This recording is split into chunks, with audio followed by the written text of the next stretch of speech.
సంక్షేమ బోర్డు వెంటనే సంక్షేమ బోర్డు వెంటనే డ్రైవర్ల సంక్షేమ బోర్డు వెంటనే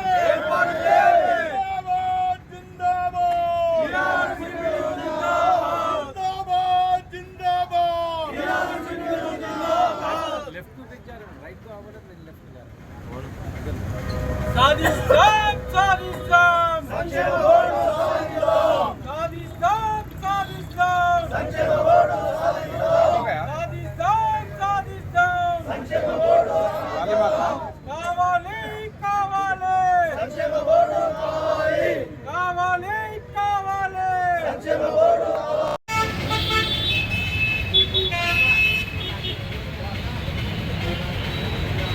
కావాలి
భాష, టీఆర్సీపీటీఓ కరీంనగర్ జిల్లా అధ్యక్షుడండి.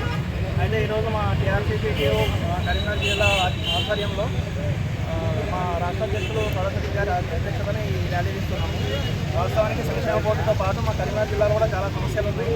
ఒకటి ఏంటంటే మాకు మెయిన్ పార్కింగ్ ప్రాబ్లం ఉంది. లారీ యూనియన్ ఆఫీసు ఇట్లా వ్యాన్ అంటే ఇట్లా ఉందో మాకు కూడా కట్టేయమని కోరుతున్నాం. కరీంనగర్ జిల్లాలో మొత్తం 12,000 మంది డ్రైవర్లు ఉన్నారు. కొంతమంది డ్రైవర్లు ఇక్కడ కరీంనగర్లో ఎప్పుడైనా వచ్చి వాహనాలు పెట్టుకోవాలనుకుంటే ఇక్కడ రోడ్ల పక్కన పెట్టుకోవాల్సిన పరిస్థితి ఉంది. అట్లానే మా కరీంనగర్ జిల్లా డ్రైవర్లకి మన రేషన్ కార్డులు ఇవ్వాలనేసి, ఆ రేషన్ కార్డులు కూడా ఇవ్వాలనేసి, ఇంటి స్థలాలు కేటాయించాలని, తర్వాత ఈ డబుల్ బెడ్రూమ్ కోటా కూడా మాకు కేటాయించాలని కోరుతున్నాం. టీఆర్సీపీటీ ఆధ్వర్యంలో పెద్ద ఎత్తున ర్యాలీ నిర్వహించడం జరుగుతుంది. కారణం ఏదైతే గత 10 సంవత్సరాల నుంచి కానీ అంతకుముందు నుంచి కానీ తెలంగాణ సాధించక ముందు నుంచి కానీ డ్రైవర్లకు సంక్షేమ బోర్డు ఏర్పాటు చేయండి. అనేక మంది డ్రైవర్లు మరణాలకు పాలవుతున్నారు, అంగవైకల్యం పొందుతున్నారు, వారు అసంఘటిత కార్మికులుగా ఉన్నారు, వాళ్ళ కుటుంబాలు రోడ్ల మీద పడుతున్నాయి, వాళ్ళ పిల్లల భవిష్యత్తు అగమ్య గోచరంగా మారింది. కాబట్టి సంక్షేమ బోర్డు ఏర్పాటు చేయాలి, డ్రైవర్లను ప్రత్యేకంగా గుర్తించాలని ఎన్నోసార్లు మేము వినతి పత్రాల ద్వారా, డిమాండ్ల ద్వారా ఇవ్వడం జరిగింది. అంతేకాకుండా ఈ అసెంబ్లీ ఎలక్షన్ల ముందు కూడా మన manifesto committee chairman Sridhar Babu గారిని కూడా కలిసి మేము విన్నవించుకోవడం జరిగింది డ్రైవర్ల సంక్షేమ బోర్డు గురించి. అప్పుడు తను పరిగణలో తీసుకొని దాన్ని మేనిఫెస్టోలో కూడా పొందుపరచడం జరిగింది. ఈరోజు పరిస్థితి ఏంటంటే వాళ్ళ రాజకీయాలు తప్ప మరి ఇటు కార్మికులు ఏదైతే కోరుకున్నారో మనం ఏదైతే మేనిఫెస్టోలో పెట్టినామో అది అమలు పరచడానికి ముందుకు రాని కారణంగా ఎప్పుడైతే ప్రమాణ స్వీకారం అయిన వెంటనే మంత్రి గారిని కూడా కలిసి విన్నవించుకోవడం జరిగింది. సార్ మాకు డ్రైవర్ల సంక్షేమ బోర్డు ఏర్పాటు చేయండి, లారీ డ్రైవర్లు, క్యాబ్ డ్రైవర్లు, ఆటో డ్రైవర్లు చాలా మంది నెలల కొద్ది దూరం పోతుంటారు, ఇంటికి వస్తారో రాలేదని పరిస్థితి ఉంటుంది, భయం బతుకుతుంటారు, ప్రాణాలు అరిచేతిలో బతుకుతుంటారు, వాళ్ళు ఇంటికి వచ్చేదాకా కూడా నమ్మకం లేని పరిస్థితి. అటువంటి డ్రైవర్లు చనిపోతే పరిస్థితి బాగాలేదు సార్, వాళ్ళను ఆదుకోవాలంటే మాతోడు కూడా అవ్వట్లేదు. మీరు ప్రభుత్వం సంక్షేమ బోర్డు ఏర్పాటు చేయాలని మీరైతే అసెంబ్లీలో చెప్పడం జరిగింది. దాంతోపాటు మాకు మేనిఫెస్టో పెట్టింది జరిగింది, అమలు పరిచే విధంగా ప్రయత్నం చేయమని చెప్పేసి వినతి పత్రం ఇచ్చినాము. కానీ ఇప్పటికి కూడా జరగలేదు. కానీ ఈరోజు ఏదైతే పొన్నం ప్రభాకర్ గారు రవాణా శాఖకు మంత్రిగా ఉండి కరీంనగర్ ముద్దుబిడ్డగా ఉన్నారు. మరి రేవంత్ రెడ్డి గారి మీద మాకు నమ్మకం ఉంది, ఖచ్చితంగా సంక్షేమ బోర్డు ఏర్పాటు చేశారనే నమ్మకం ఉంది. కాకపోతే తొందరగా చేయాలనే ఉద్దేశంతో కరీంనగర్ జిల్లా నుంచి ఈ పోరాటం మొదలై, ఈ ర్యాలీ మొదలై ఆల్ ఓవర్ తెలంగాణలో మొత్తం అన్ని జిల్లాల పరిధిలో జరిగి చివరకు నగరం నడిబొడ్డున చలో హైదరాబాద్ కార్యక్రమాన్ని కూడా తెలంగాణ రాష్ట్ర క్యాబ్ ప్రొటెక్టర్ ట్రేడ్ యూనియన్ తీసుకుంటుంది. అందులో భాగంగా ఇప్పుడు ప్రజెంట్ కార్మిక శాఖ కార్యాలయానికి వెళ్ళి కమిషనర్ గారికి కలిసి మర్యాదపూర్వకంగా సార్ మా బాధలను పట్టించుకొని మీరు ప్రభుత్వం తీసుకెళ్ళి మా డ్రైవర్ల సంక్షేమ బోర్డు ఏర్పాటు చేయాలనే ఉద్దేశంతో ఈ ర్యాలీ నిర్వహించడం జరుగుతుంది. నా పేరు సతీష్ కుమార్, రాష్ట్ర అధ్యక్షుడు, టీఆర్సీపీటీ రాష్ట్ర అధ్యక్షుడు, తెలంగాణ రాష్ట్ర క్యాబ్ ప్రొటెక్టర్ ట్రేడ్ యూనియన్